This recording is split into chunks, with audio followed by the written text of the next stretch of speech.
Mga yamyam kini alang sa mga walay tinigom. Ang atong tubag, oras na para magtigom ka, kay nagkagulang na ka. Uyamot maluluyon nga kapalaran, lamdagi o giyahi ang atong mga kaigsuunan, nga hangtod karon wala pay natigom kay nabisi sa laing butang.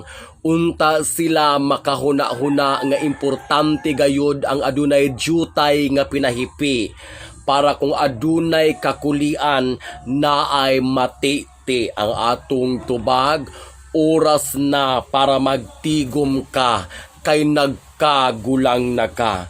Ayaw isigi og waldas ang imong kwarta sa mga butang nga walay hinungdan, kay basin moabot ang panahon ang takna nga wala na kay makuot, imo kanang pagamahayan ang atong tubag. Oras na para magtigom ka, kay nagkagulang na ka. Ug naa kay kwarta, ayaw isigi og nilagala, daw one day millionaire mura ka og sikinsa, kay og magdaot ka, kalagmitan sa imong gigastuam, dili makatabang sa imuha ang atong tubag. Oras na para magtigom ka, kay nagkagulang na ka. Ayaw palita ang kalibutan, ang imong siguroon, ang imong kaugalingon, nga inig kagulang naay mugalam, kay naarabay mga sakop, nga ug wala na kay kwarta, pasagdaan ra kanila ang atong tubag. Oras na para magtigom ka, kay nagkagulang na ka. Ayaw palingla sa mga tawo nga nasa imong palibot, kay usahay ang ilang trabaho, igo rang manghuthot, ug sa imong pitaka wala na kay makuot, ilara kang ilubong sa kalimot ang atong tubag. Oras na para magtigom ka, kay nagkagulang na ka. Kung naa kay kwarta, daghang makigsuod sa imuha. Ayuhon kag palangga, himuon pa kanilang rayna, pero timani og ang imong bulsa muhubas na, silang tanan manglubad na, ug magdungan rapod og kawala ang atong tubag. Oras na para magtigom ka, kay nagkagulang na ka.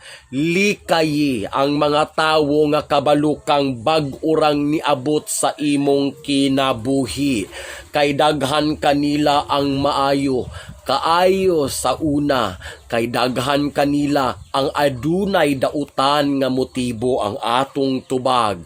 Oras na para magtigom ka, kay nagkagulang na ka.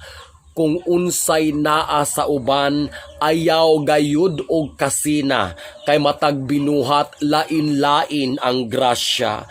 Kung imong apson ang nakabot sa uban, ang imong tinigom makuhaan, og ang imong ugma damlag, ang imong pinansyal maapikhan ang atong tubag. Oras na para magtigom ka, kay nagkagulang na ka. Ug kwartahan ka, ayaw ipakita nga kwartahan ka, kay maunay magtintal sa mga daotang elemento nga mutik advantage sa imuha ang atong tubag. Oras na para magtigom ka, kay nagkagulang na ka.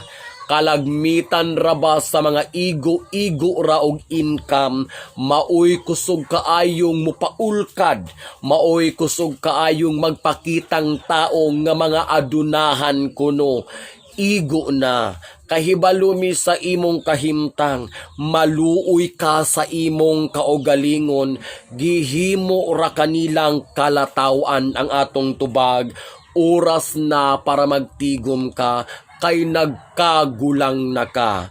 Mauni ang pait nga kamatuuran, kung kinsa pay munas-munas ginhawa, kung makawaldas og kwarta murag si kinsang datua, og kinsa pay galunang og kwarta, kalmara kaayos sa ilang ginastuan ang atong tubag.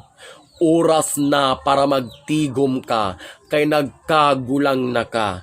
Naapoy uban nga og makadawat og kwarta, wala gihuna-huna nga gihaguan sa ilang inahan, ginikanan o kapamilya. Gasto diri, gasto didto, pag-uli gikan sa abroad na nga tabla ang kahago, kay ang mga sakop nagpagusto og pahimulos.